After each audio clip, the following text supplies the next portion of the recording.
Welcome to the Critical Care Obstetrics Podcast. I'm Stephanie Martin, Medical Director at Clinical Concepts in Obstetrics, and I'm here with my two lovely partners. The gang's all here today. Julie Arafay, our Simulation Director, and Suzanne McMurtry-Baird, our Nursing Director. You guys can listen to us on any of your podcast formats, but don't forget you can also watch us on YouTube. We're over there. And if you like what you hear from us and you want to hear more and interact with us live, you can find us on Patreon. That's patreon.com/CCOB. We did put out two for our entry level. We put out two additional podcast type presentations a month. And then if you want to be part of our live monthly webinar series, you can be in the higher tier. And we'd love to see more of you guys over there, patreon.com/CCOB. And today we're going to be talking about an article that is called Silence Kills 2.0, How Communication Failures Stifle Innovation and Harm Patients. Okay. So I'll put in the show notes, we'll have links to this article and anything else we might reference that's helpful because so that you guys can get a look at it. But this was just published in the American Journal of Critical Care, which is the publication affiliated with the American Association of Critical Care Nurses. And Suzanne's a member. I'm a member. Like we're all members. Julie's a member. We're all members. So they yeah, put up some good stuff. They really do. Real good stuff. I think we talked about this in another podcast, and they do put out some really good things as far as clinically applicable things, especially when it comes to like healthy work environments and improving outcomes. So yeah, it's like you'd think that being OB that we wouldn't find this this journal interesting because they're not focusing on OB topics. They're focusing on intensive care topics. But I'll tell you, there's a lot of interesting stuff in there that I really enjoy reading. And they do talk a lot about this kind of thing, team dynamics, communication, et cetera, because it's critical. And I want to highlight this, this kind of the foundational part of this article references back to a couple things. One is a 2005 study called Silence Kills, the 7 Crucial Conversations for Healthcare, which is all part of and involves the author. I don't understand what the whole relationship is, but the author of the book, Crucial Conversations. And I want to tell you that the book, Crucial Conversations, was a pivotal book for me when I was a young leader in medicine. I will never forget the first time that I read that book. And the one thing that I hear, 20 years later, after I first read that book, whatever it was, I still remember one key thing that has continued to serve me well from that book. There were many, many lessons, but one of them was, if you keep having the same conversation, you're having the wrong conversation. Mm-hmm. True.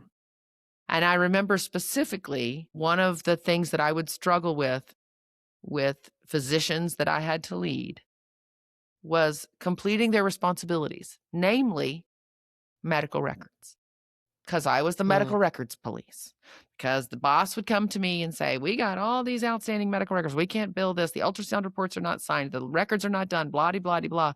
And then I would have to go back and say, we got to get these records done. What are we doing here? And I've actually let physicians go because they were not completing their work in a timely manner, because you can't function in medicine if you don't have the documentation completed. And I'm not talking like little egregious stuff like a day or a week. I'm talking months with hundreds of records. Okay. So this book made me look at it differently. Oh, why am I talking to this one physician or these 3 physicians or whatever about their records? Like, I'm having the same conversation. This is not the conversation that we need to have. There's a bigger issue. It was like mind-boggling to me as an early leader. So that was my memory when I read this article. I was like, oh my gosh, we're talking about crucial conversations. Yay. Yeah, I would highly recommend that book. We had to read that when I was in grad school. And they have courses on this also. Yeah. And it's really, I would say if you're a new leader, this is your book. Yeah. Even more so than even structure or the model that you're going to follow, whatever, blah, blah. It is so important to know how to talk to people and to have crucial conversations, because I don't think that when you become a new leader, I don't know this from my perspective and my background, I didn't get a whole lot of training. It was just what I had seen, right? It's the leaders that had influenced me. I just kind of mimicked them, but I didn't really get a lot of training. And then off you go to some classes. This is really an impactful book. I found it very practical. It was like you could use this stuff. So Julie, tell us about this article, Silence Kills 2.0, how communication failures stifle innovation and harm patients. I have to say, the first thing that resonated with me was the sentence, healthy work environments are not the norm across the healthcare settings. So I think those of Yeah. you who are in healthcare, you know this, you live it, and you are seeing the stressors of unhealthy work environments. And I have it written down somewhere how many times people see mistakes a day and how many times people see corners cut in Yes. a day. And, I have to say, when I was working in simulation full time, we did fellow training, and every year they got a scenario where an attending, which we always made sure was a tall, large, balding, gray-headed attending. So, the image, you've got the image, is making a horrible mistake and really causing harm to the patient. And they had to work through that situation in the scenario. And it was very challenging for the fellows, but I think incredibly insightful because once the scenario was over, they didn't really have a lot of pre-work. They should have read that book, but they didn't have a lot of pre-work. And as we talked through it, the tools that we gave them were knowledge and structure. So, and reporting the actual facts and not being emotional, but saying, this is the heart rate. This is the respiratory rate. This is what I'm hearing, whatever it is that is telling you the patient is deteriorating despite what is being considered treatment by the person in charge. Listing that information very objectively is probably one of the best things to do, but sometimes that doesn't work. And this is where I think it's helpful for particularly nurses.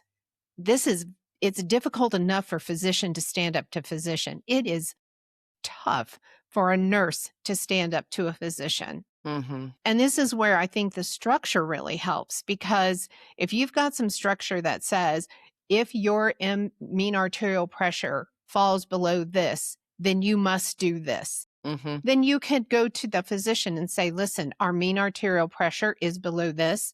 By what is written in the hospital, I have to call an RRT. I have to do this. I have to do that. It just makes it easier to handle the situation when you're in that setting. And the reason why I even started talking about this is because the article begins with a case of a physician who leaves a needle fragment in a patient, becomes incredibly frustrated. And, healthcare is frustrating now. So you know that this is going to happen, and it's not necessarily detriment to that particular physician or surgeon. But what did the technician do? The technician steps in and says, we've tried this in the past. Here's all the stuff you need to do this. And the situation got resolved. And much to everyone's amazement, the physician thanks the technician. And it's just an example of speaking up, but doing Yeah. so in a calm, professional manner with some idea. If you don't know what else to do, then you get someone in the room who does know what to do. Right. But those types of things, I think, are something that we face all the time. Yeah. So basically, what they did here is in 2005 Mhm. they did a study called Silent Skills, and then they repeated it. They wanted to Yes. see, did things get better, right? Mhm. And then but that it was basically from the 7 crucial conversations for healthcare. So what are those crucial what did they define as the 7 things? You want me to read them out? Yeah. Yes, if you've got them, because Yeah. while you're doing that, I can tell you that what they found was that in 2005, fewer than 10% said they would speak up. Yeah. And in 2025, it was up to 32%. Yeah. Wow. It's good. So the 7 most crucial concerns, I guess, is what they are, and the prevalence of those are what we're talking about. And all of these will resonate with our listeners, I think.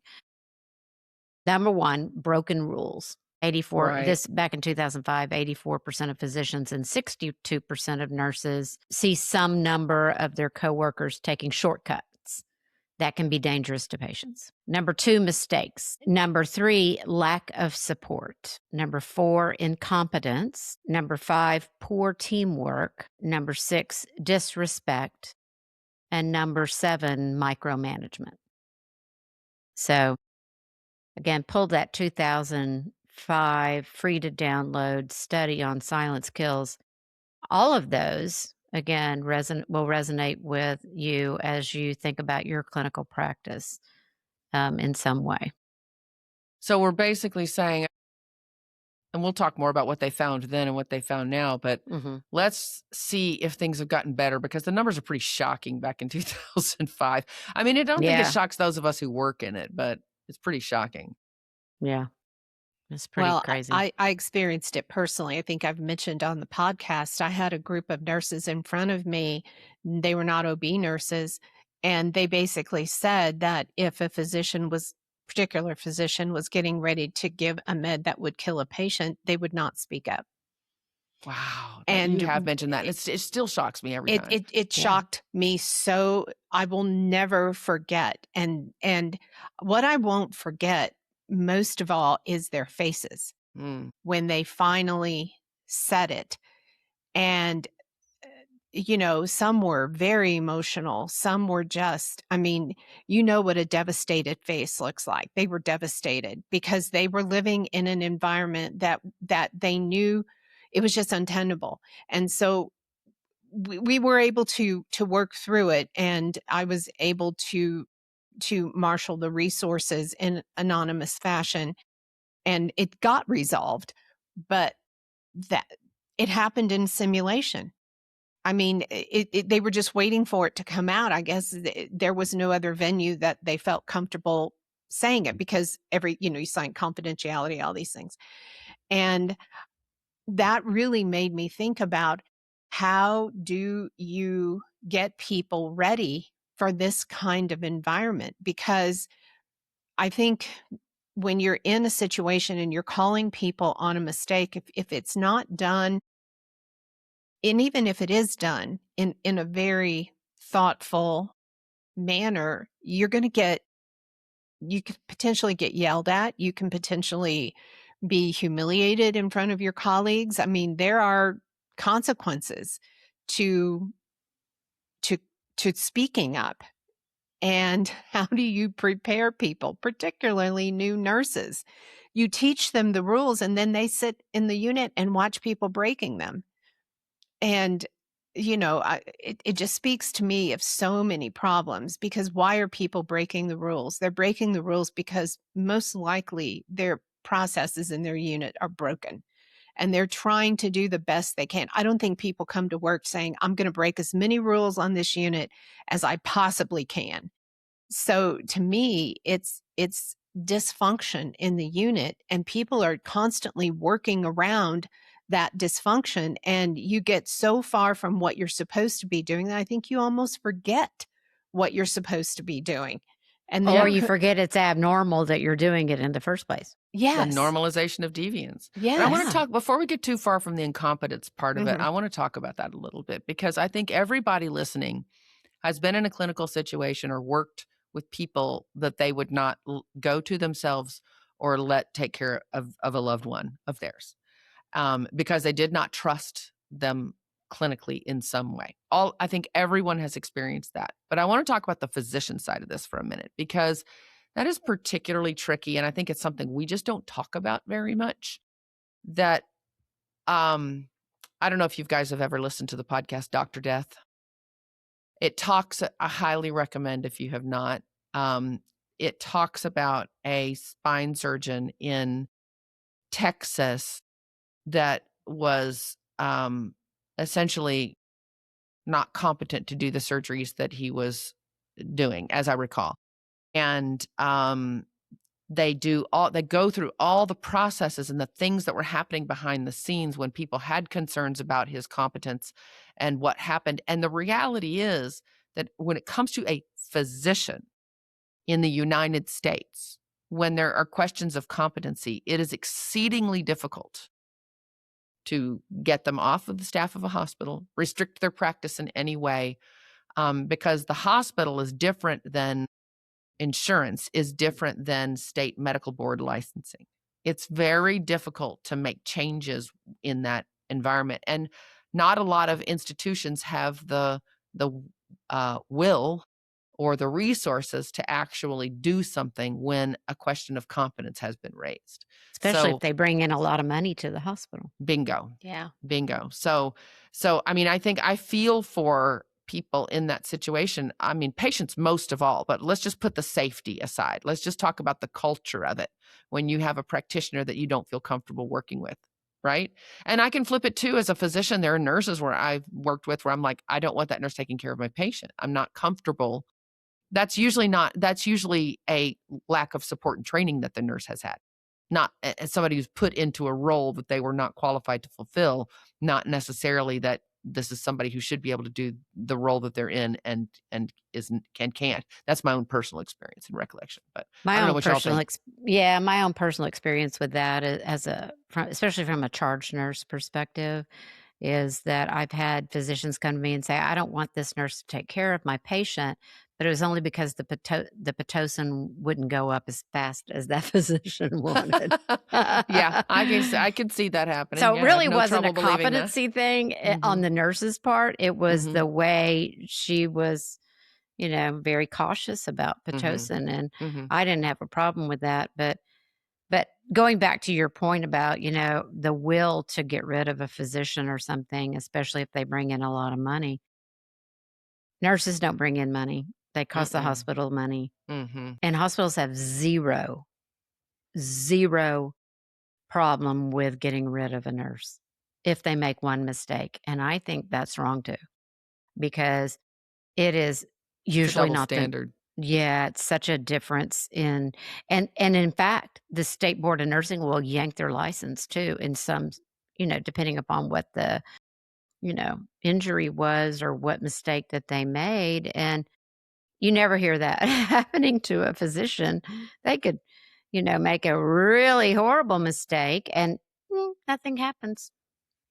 And just is such a double standard, but that's just what I've seen anyway. Yeah. So let's get back to this article, I guess, and looking at this. This was a big study on this silent kills in the United States. And in this particular study, I mean, they had over 5,000 responders Yeah. to this Yeah. in the study, which is pretty, you know, That's a lot of people, particularly for a study, yeah, Mhm. that you're gonna respond back to. And so, it was hard to really pull any information about a particular hospital or region or anything like that. But yeah. these are just people responding to what they've experienced and their ability to speak up. And that to me, it's just having lived through simulations where we've done this, it's so difficult, and we don't really do a good job helping people stand up. Yeah. I think, a lot, from my experience, what has been helpful, as I said, is having the structure, or in that particular group of nurses, what they did was when they saw this physician making an error, they called the charge nurse immediately. And the charge nurse simply stood right by them, and both of them together would talk to the physician about what was going on. And that helped. That helped the Yeah. nurses immensely, just having someone there with them. I just feel like talking about this, if you don't have some type of little tidbit to throw out to help, it just is such a frustrating and depressing topic because it's so Yeah. prevalent. I just want to go out and say, okay, try this, try this, try this. Well, and give people something. the safety in numbers, right? So that it should be a charge nurse role. First off, the charge nurse on the unit should know that there's something going on that the nurse is concerned about. Secondly, they should then be supportive of that communication and assist and facilitate that communication, because there are some nurses that may be less likely to speak up, just like physicians. I mean, some are more speak up all the time, and then there's some that never speak up. So it's really could be a personality thing, it could be a confidence thing, and it really can impact outcomes. And it could be the personality is conflicting as well with whoever you're speaking up to. Let's say a new nurse, and you have that. What did you say? You had the stereotypical, uh, experienced, tall, Yes. physician in your Bald, scenarios. gray hair. Yeah. So you are, you know, and let's add some disruptive behavior on top of that as a Mhm. new nurse that wasn't quite as confident in speaking up, then they're going to cower down. They're going to be less likely to speak up versus somebody like me that might have a different personality. And I said that. I admit it. It's the first step. But that maybe at my stage in my career, at my age, at my experience level, much more likely to speak up than a brand new grad. Well, I do want to highlight what I want to reiterate what Julie pointed out earlier. So when you compare the results of this study, because they fundamentally repeated the study, how are people speaking up in these 7 areas in 2005 compared to how are people speaking up in these 7 areas in 20 years later? And we are doing better. Okay. Yes. So 20 years ago, and Julie said this earlier, but I want to highlight it. 10%, less than 10% on average, spoke up. Just when you take all 7 crucial moments we talked about, which includes all the things, breaking rules, incompetence, et cetera. In 20 years later, a third spoke up. So we have gotten better at speaking up. That is a good thing, but it's still less than half, right? And one of the things that stood out to me, and one of you guys may have said this already, but 2 comments, 2 statistics that I see out of this study that they highlight in their results and really stood out to me. In the most recent iteration in 2025, 40% witnessed broken rules weekly, at least weekly, meaning could be more. 40%. So that means breaking rules is the rule, not the exception. Okay. Yeah. And Yeah. second statistic, and I want y'all's perspectives on both of these, is 22%, roughly 1 in 5, witness mistakes at least weekly. Okay, so you've got broken rules 40% of the time every week, and mistakes 20% of the time every week.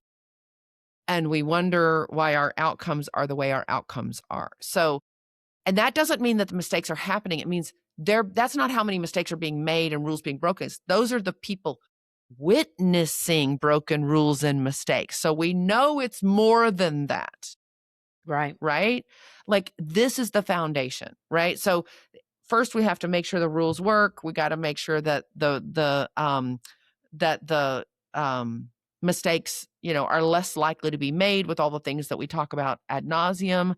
But we can't get then if you see it, you have to be able to speak up in order to minimize it, right? So, I mean, that's pretty dramatic. It's better than it was 20 years ago, but we still have a lot of room to go. Like, Julie, what's your thought on that from a human performance perspective? Oh my gosh. You're like, so many thoughts. I mean to tell you, it's, for me, it's, you see these units and you see them struggling. And Lord knows we go into some hospitals, not all, but some that are really, really struggling. And it's the same basic issues every single time. And I don't know when we are going to really embrace the work that needs to be done to fix this. And in my mind, of course, I always go back to simulation, because you can resolve so many process issues. I remember the first time we really, really ran a simulation that evaluated unit performance. By the time we got done, we had well over 30 things that we needed to work on. 30, 30. So if you're not doing that work and you're not supporting the staff to help them do the right thing, I just don't see it happening that often. Oh, it's too much money. Well, it's You too get much what you money. incent. You get what you incent. Yes, it's too much money not to do it. And I think until we're held to some kind of performance standards, we're not going to see any improvement. And it's kind of devastating, because we've all spent our lives in healthcare. And for me, I don't know. I see that, and I don't know if it's the complexity of the patients, but it's just my sense that things are so much more disorganized than they were when I started. And I'm not sure why that is. I'm not saying it's a generational thing. I don't think it is at all. I just think the patients are sicker and the systems are so much more complex. And it kind of brings, it brings me to the point of the article, which I had to read this article like 4 times. I think the first 2 times I was kind of tired, but the second 2 times I started to understand, because with all of this complexity, we know that technology will help. And the other point that this article makes is, if you can't have good communication, then there's a strong likelihood that you are not going to be able to successfully adopt the changes that you need to adopt in technology to help you become safer, or help you with diagnoses. Because there are all kinds of I was stunned the first time. I worked with medical students in a long time, and they're all pulling up their phone, and I'm getting ready to hammer on them because they're all looking at a video or something. No, they've pulled up some kind of diagnostic tool, punched in what the patient's symptoms were, and they were listing off the differential for me. So there's technology that can help, but the article talks very clearly about how this lack of ability to speak up, and it hinders adopting that technology. And I thought it was really interesting. It's called behavioral agility, and it comes from the business world. And I wrote down the definition because I wasn't as familiar with it. It's the capacity of human healthcare systems to absorb, act on knowledge. And there's 4 elements to support it. And number 1 is you have to speak up that you need the innovation. We need this, whatever. The second is you have to remind people that you have this in innovation, that you're going to use it. To me, it just reminds me of checklists. I mean, because people are so resistant to checklists. And then third, you have to hold each other accountable to use the innovation. And you have to challenge the assumptions that going back into old habits and old assumptions is not the right thing to do, because we all know that you can make a change, you can get it going, and then before you know it, if you don't have this accountability piece, it's human nature to slip back into an old habit. So I think there's a lot of, I was confused the first time I read this. I'm like, why are we talking about artificial intelligence when we're talking about speaking up? I was confused. But as I read it with more, paying more attention to what they were talking about, they're like, look, there's all this stuff out there that can help us with these complex systems that we're in. But if we can't get past this ability to speak up, we're probably not going to successfully adopt what can help us. Well, they make a couple of comments in here so that highlight this, what you're saying, because it's absolutely true.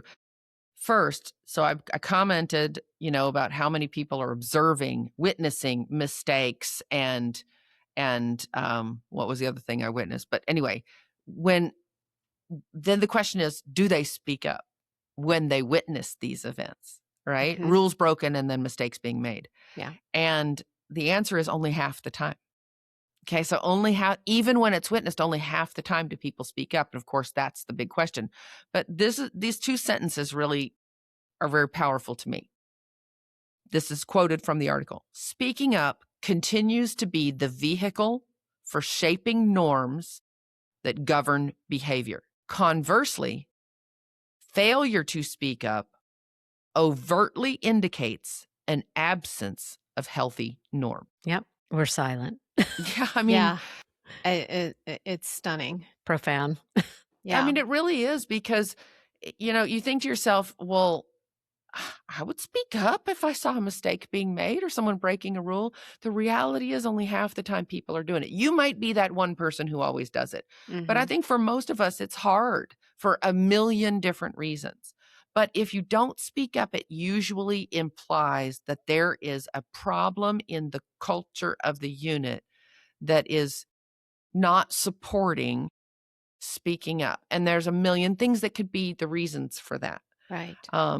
The other thing that they make in this is talking about, like, speaking up or lack of has an impact on engagement and turnover. Wow. Yeah. Oh, We've yes. seen that. I mean, and they showed that statistically. We know it, right? Mm-hmm. We've been in these environments, but they show it in the study. Yeah, not just clinical outcomes, but retaining clinicians and losing them. And that's very expensive to an organization to have turnover like that at such high levels. Really speaks to me to the culture too, when you start seeing a lot of that inability to speak up and the turnover then follows. Yeah. I mean, who wants to work in an environment where you're seeing things that you're not comfortable with, but you have no ability to speak up? And I'm just going to share an experience. I was recently hospitalized and I was on a heparin drip. And what the hospital that I was in, I had my name badge, my little tag, my patient ID badge, and I had a QR code. That QR code is me. So the nurses would come in and they would QR code my IV with heparin, and they'd QR code my band. And of course, we were drawing levels and they were adjusting heparin up and down. And two nurses always had to come in and check and make sure that they were both seeing the same thing. Well, there was a discrepancy at one point. And based on my labs, I needed an adjustment. And the first nurse wasn't comfortable with that adjustment. And so the second nurse, and I sat there thinking, okay, am I going to have to call Stephanie or Suzanne? But, they talked it through. And when I asked them, I said, "So can you explain to me what your discussion was about?" And they're like, "Sure, absolutely. This is what your value was. This is where you're at now. This is where we think the machine wants you to go." But I was concerned because it didn't seem like the right change. So they came in, they talked it over, and they made the correct change. And that just that process, you're using technology, you're using the QR code, and everything is QR coded, and the labs come up. I mean, I knew my labs, I could get my labs on my phone. Yeah. I mean, those types of things are what we need to have in these complex Hmm. situations. Because in my situation, I wasn't physically unstable, but I was in an unstable environment, sitting in an emergency room that had 140 other people that 6 nurses are trying to take care of. So the environment that I was in was unstable. I was not unstable, but I could have easily become unstable Right. if there were not these checks and balances. And so that, I, I looked at those nurses and I thought, I couldn't work in this environment. I could not work Mm. in this chaos, because it was utter chaos for like 3 days. And, you know, they had these processes that helped them. We have to figure out how to use these processes. And if you can't get this technology adopted into your practice, then I don't see how we're going to make any headway with this. So I totally appreciate, even more so after my experience, this, why they're talking about this. Hmm. Yeah, because imagine if one of if during that discussion with the nurses, that one of them didn't feel confident or competent or feel like they could speak up Exactly. and give their opinion. Yeah. I Or mean, you change players, a physician into a nurse or, yeah. whatever.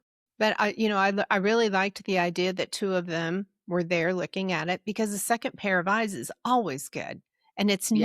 it's no uh, bad mark against any of the nurses. I had really good nursing care.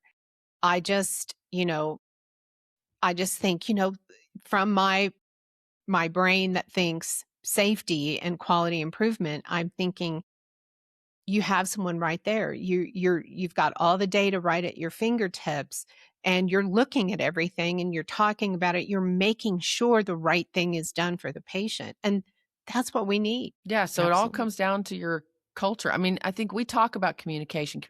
And the interesting thing is that you need a positive culture in order to foster communication, but the only way you get a positive culture is to communicate. Yeah. It's a closed circle. You've got to Yeah. start somewhere. Yeah. I mean, I'll the positive, we are doing better. Hmm. Okay. We're 3 times more likely to speak up than we were 20 years ago. Okay. And we've all been practicing in those 20 years. So, change has been made, but we still have a long way to go. And there are a lot of reasons why. Um, I would encourage you guys.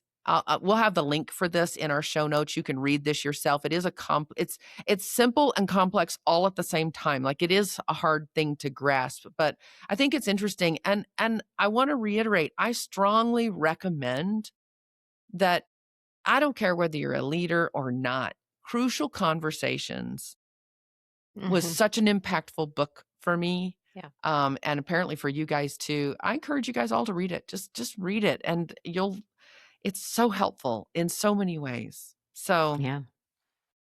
any I closing agree. thoughts before we wrap up? No, I agree. The book's probably sitting right behind me. So um, I would recommend that, and looking at ways we can support each other, and practice with each other. Even if you see something, say something, Yeah. speak up. I think that's the culture that we should all have in healthcare. I know I've done workarounds myself. We all have. Hmm. I've made mistakes myself. And there's, I would say that I have seen a lot of speaking up scenarios in my Mhm. in my clinical days, and not all of them bad. I think that the idea was, well, if it's not gonna kill somebody, it's not gonna matter, but it becomes very normalized when you don't fix that issue or don't speak up and correct that whatever it is that you're working around or whatever it is that you're don't have the support for. I think another thing that a lot of people think of is, well, I've spoken up and it didn't do any good because nobody did anything about it. And I think that is addressed in some of these articles and studies that we've been looking at. So, and then the third thing would be is for those experienced clinicians to really watch out for the newer clinicians. It could be a physician, it could be a nurse, it could be a resident, med student, nursing student, whoever it is on your unit that's newer, and support them in their speaking up. And even as Julie said, to go and stand by them is very powerful because they're looking to you for support. Yeah. Um, and that experienced person, or it may be your personality as well, that you are more likely to speak up than other people. And we've seen lots of studies on that as well. But especially if you see disruptive behavior, number one, that can't be tolerated. But number two, you need to step in and you need to be that support for whoever is That's um, part of the speaking up. the Yeah. That target. was one of the things they measured, yeah. Yeah. Exactly. And Yeah. we've all had that happen. And we've seen some people speak up and others not. I think too that when someone does speak up, the person that they are speaking to needs to kind of empty their brain and actively listen to what they're saying, Hmm.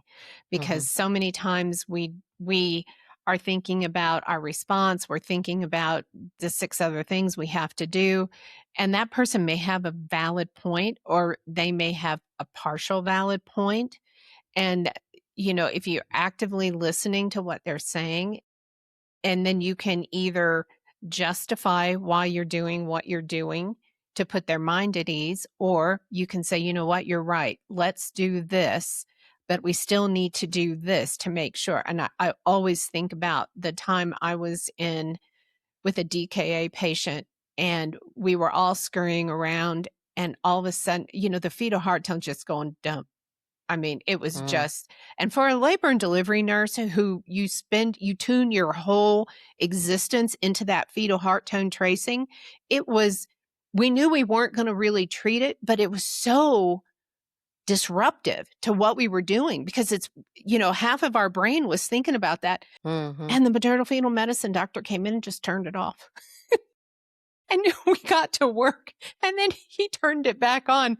But I remember thinking, we shouldn't be doing that. We shouldn't be turning it off. And then we worked so much faster Mhm. when we didn't have that auditory distraction that we are so tuned into as labor and delivery nurses. And I learned so much from that experience. And then when we turned the fetal monitor back on, the baby looked fine. But Yeah. it was just a big moment for me. It's like, Yeah. we turned off the monitor. Oh my God. And I Did know you we speak were up? all looking at him. We were all looking at him going, why did you turn the monitor off? And he's like, the only way we're going to fix this baby is to fix this mother. And we need to do da da da da da da da da. Da. And we did it. The mom got better and the baby got better. Yeah. Yeah. It was Yeah, crazy it's though. a but I've seen so many, like, of these speak up challenges, we all have, and so that's why I think it's good to read about it and to remind ourselves of the little nuances that can happen in the clinical area and to have that awareness number 1, Hmm. and then the skills of how to address it. So it's knowledge, skills, awareness that we always preach, and this is a great example of using all 3 of those. Yeah. And practice it. You got to practice it. Practice it. It gets Yeah. easier over time when you Yes. realize the Yeah. world kept turning. Yeah. Well, it gets easier Yeah. too if you can just say, "Hey, can I run something by you? Yeah. Mhm. Mhm. What do Yeah. you think if I say it this way or if we do this or that?" So, Yeah. Anyway. Well, hopefully this has been insightful for you guys. We've got a long way to go. We are getting better. It's not good enough. It'll never be good enough. Hopefully, we're continuing to try to improve and improve and improve. But thanks for Continuous listening. learning. Yep. And go find us on patreon.com/ccOB. Follow all our socials. Tell us what you want to hear more of. Share your cases, share your experience. And thanks for being part of the team. Bye, y'all.